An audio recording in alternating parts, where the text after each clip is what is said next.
Hi guys, this is a quick video mostly concerning the Jewish Shavuot date on June 11th and what I'm seeing when it comes to this date, and a 3013 day count, as well as some interesting markers on God's clock with this date. I do have some other dates that I'm looking into as well, so I'm not guaranteeing anything as usual. But things are getting pretty serious here. And also, this video is not part of my new numbered series here. It's sort of an aside as some bits and pieces to add to the mix. I'm still feeling that 6/6 was a big date, with some major moves on the war front. I think the fact that Mars, known as the god of war, was cutting through that band of Pisces on the very day of 6/6/24, when the year 24 adds up to another 6. I think it was a sign that things are about to go hot. I just don't see anything turning around at this point. And in a way, I have always equated those 666 numbers with war.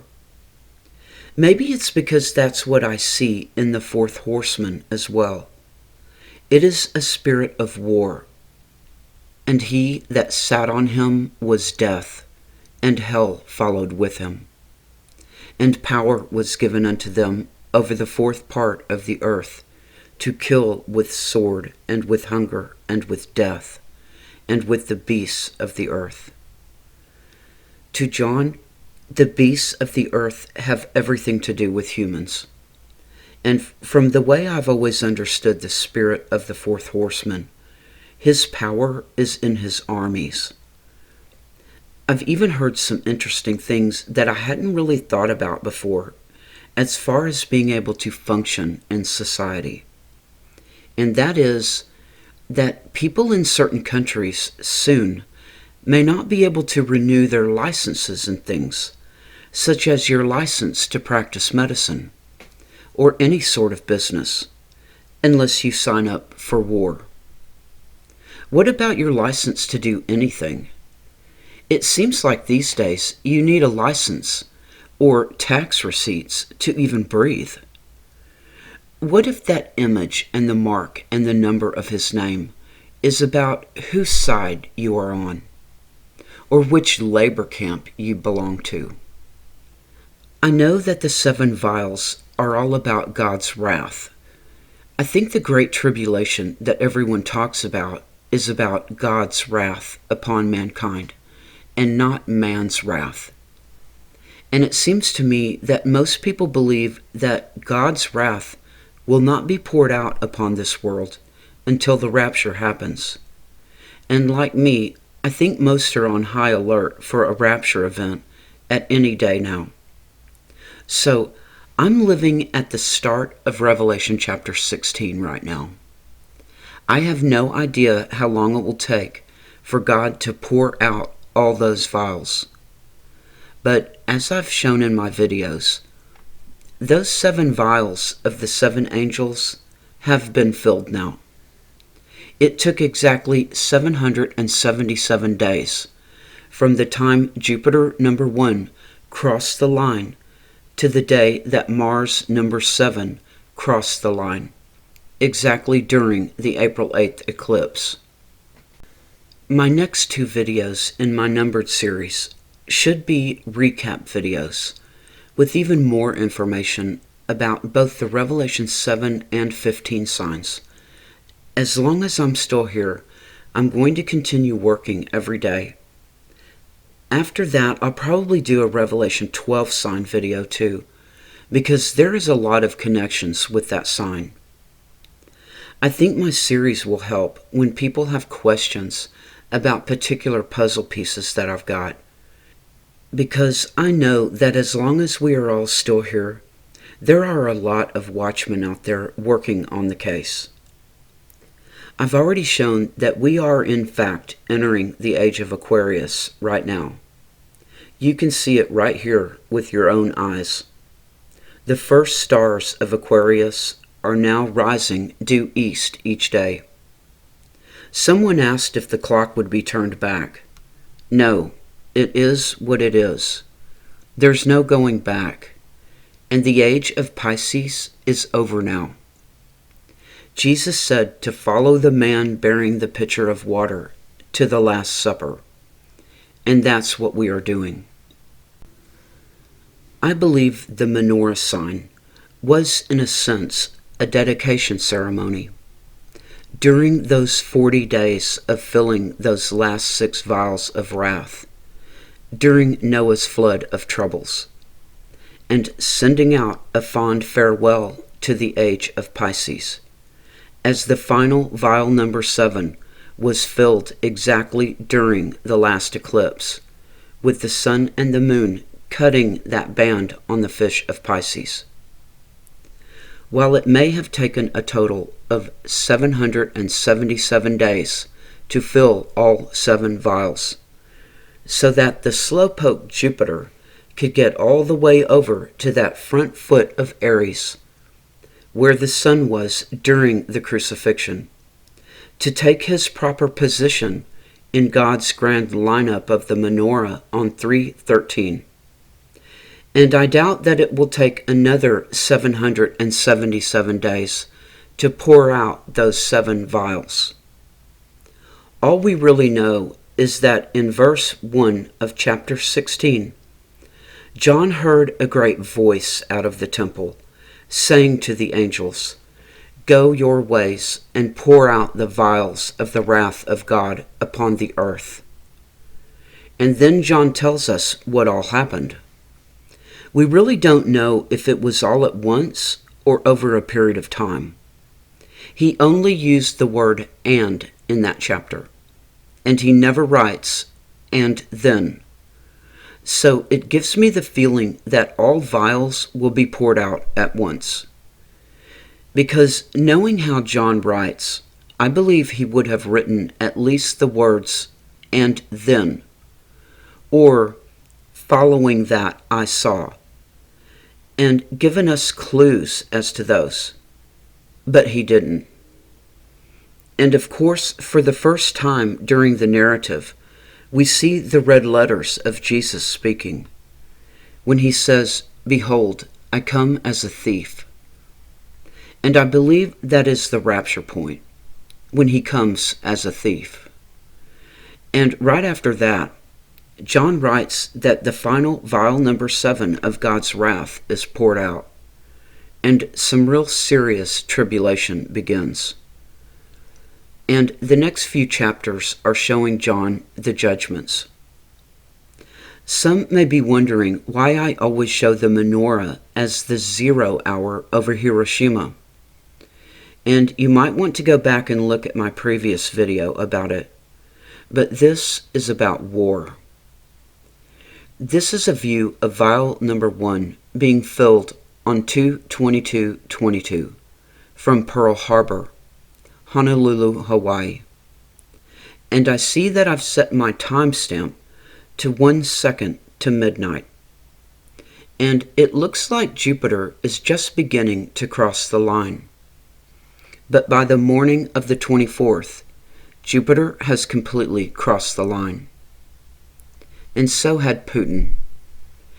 And it's not exactly like I'm searching for some obscure event to validate what God is doing in the heavens. This was the largest attack on a European country since World War II. I'm not here to discuss the ins and outs of all that's going on with all these wars, and who did what to whom and when. I'm well aware of what's going on here. And right now, we are only a few days away from the Jewish Shavuot. It is the 50-day count of the Omer, and for one, it represents to the Jews the day Moses first ascended the mountain with God and received the marriage covenant. To the Christians, Shavuot represents the Pentecost day in the book of Acts, chapter 2, when God poured out his Spirit on everyone who was gathered in Jerusalem for their appointed feast day. As you can see here, June 11th, which starts Shavuot at sundown on the Hebrew calendar, is exactly 3,013 days since the Revelation 7 sign that was on 313. And the Revelation 15 sign of the menorah was also on 313, exactly 8 years and 8 chapters later. I've talked a lot about the importance and significance of the 313 numbers. Besides the fact that 313 is John the Baptist's original birth date on our calendars of 313 of 3 BC. So we've got the 3,013 day count since the Revelation 7 sign happened. But we also read in Acts at that Pentecost day that about 3,000 souls were added unto them. So I just found that day count very interesting. The day count from the menorah on 313 this year is 91 days. And of course, Psalm 91 is one of the most popular ones. And also, Sarah was 91 when she had Isaac. So I wanted to show you a key star sign or marker on God's clock. And that is a point when the moon is seen right in the jaws of Leo. I've talked a little about it before, and we'll go into it more when I talk about the menorah, because it was present when Venus or the church, or perhaps Peter, dove into the waters of Aquarius on the day after the equinox. It was also a sign in the heavens the morning of the anointing at Bethany, if you see April 6th as the crucifixion day as I do. The official calendar has crucifixion day as April 5th. If you go with that date, then the center screen capture here would have been the morning of the triumphal entry into Jerusalem on Nisan 10. The pic on the right is exactly 30 minutes after sunrise on the morning of the Turkey earthquakes and seal number 7, when the moon was setting in the west. The sun rose, and then 30 minutes later the moon set. So during the Turkey earthquakes, this was the moment the moon was setting over Turkey and near where the 7 churches were. And this is a screenshot from Jerusalem on June 11th, coming right up, before sundown to start Shavuot, at about 4 in the afternoon. The moon will be high in the sky at this point too. It will still be high in the sky at sundown and about 25% illuminated this night. But by the time the sun goes down, the moon will be more around the chin of Leo in this artwork on Stellarium.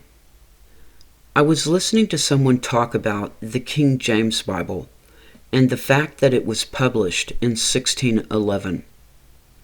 I think it is part of this 400-year cycle that we are on, and in particular the U.S., if you are looking at the Mayflower Compact of 1620. So that's why I set Stellarium for 1611 instead of exactly sundown to begin Shavuot. And the moon is in that perfect marker spot on God's clock, right at that moment too. I know that the moon often passes across this very spot on Leo, so it's not like it's some extreme rare event or anything. But it's certainly curious that it seems to be right in this exact spot during some of the most key moments. Here is a picture showing that the moon isn't always passing so close to the jaws of Leo. This is a capture from the 2017 total eclipse that started over Salem, Oregon. And you can see that sometimes the moon is way down near the star Regulus in the heart of Leo when it passes by this area on the clock. Oh yeah, I found another really fun thing. about the publication year of 1611 for the King James Bible. Okay, this may sound a bit confusing, so I'll do my best. Remember from the last video, I was talking about back in 1991 and that major triple conjunction with Jupiter and Mercury both together right in the heart of Leo, at the king's star Regulus. All three in conjunction. In the early morning sky just before sunrise over Jerusalem. And it was all happening at the Feast of Trumpets too. Well, it was mostly happening on day 2 of Rosh Hashanah, and Jesus was born on the second day of Rosh Hashanah too. This was back in 1991, around September 10th and 11th, right on Jesus' original birth date of September 11th. That year, 9/11 would have been day 3, but this was exactly 33 years ago when this big conjunction happened at the Feast of Trumpets. So I was thinking that if this would represent the heralding of Jesus' birth, like it did back in 3 BC, then this April 6th would be representing Crucifixion Day, if that makes sense. It's sort of just looking at this 33-year lifespan of Jesus, from the Feast of Trumpets of 1991, when this major star sign was happening. And we know that Jupiter was also in conjunction with Regulus on the day Jesus was born. So I was looking at this span to this year, 33 years later, and since he was crucified on April 6th, then I decided to go back and look at April 6th this year. And this is crazy, y'all. I knew it was during the vials getting filled because Mars didn't cross the line of the waters of Aquarius until during the eclipse of April 8th, which was 2 days later than April 6th. But look at this one. From Jerusalem on April 6th, Crucifixion Day. And I set my timestamp to 1611, just like the publication date of the King James Bible. And I turned on the horizon line. And you can barely see the moon here because it's totally black. But I've got the red target on it. But do you see that at this very time, which would mirror Jesus' Crucifixion Day of April 6th, that the moon is exactly squarely on the line of the waters of Aquarius, and getting himself a second filling up of wrath during that 40-day Noah's flood of troubles. And then the moon will quickly be heading straight for the sun for the total eclipse that happened on the April 8th date. I mean, what are the odds of all this? 33 years ago, a major conjunction during Rosh Hashanah on Jesus' original birth date of September 11th. And there was also a conjunction on the day he was born with Jupiter in Regulus in the heart of Leo. Then 33 years later, on April 6th, which would mirror the Crucifixion Day, at the timestamp of the publication of the King James Version Bible, there's the moon, exactly crossing the waters of Aquarius, while it looks like Aquarius is flooding the earth. And then the moon is headed straight over to totally eclipse the sun. Well, that's just some fun stuff. I'm not sure which info is most key from today. Whether it is the sign of the moon right in the jaws of Leo at 1611, just before Shavuot begins, or whether it is this 3013 day count from the Revelation 7 sign on 313, to Shavuot, that's right around the corner, and 3,000 souls were added that day. I think for a lot of watchers, Shavuot, which is the Hebrew Pentecost from Acts chapter 2, is perhaps the day that would make the most sense for a rapture event. I would love to see it all happen within the next few days. I'm on high watch from now on out. Keep your hearts burning with Jesus and stay in the Word, my friends. Our redemption draweth nigh, and I'll see you in the kingdom.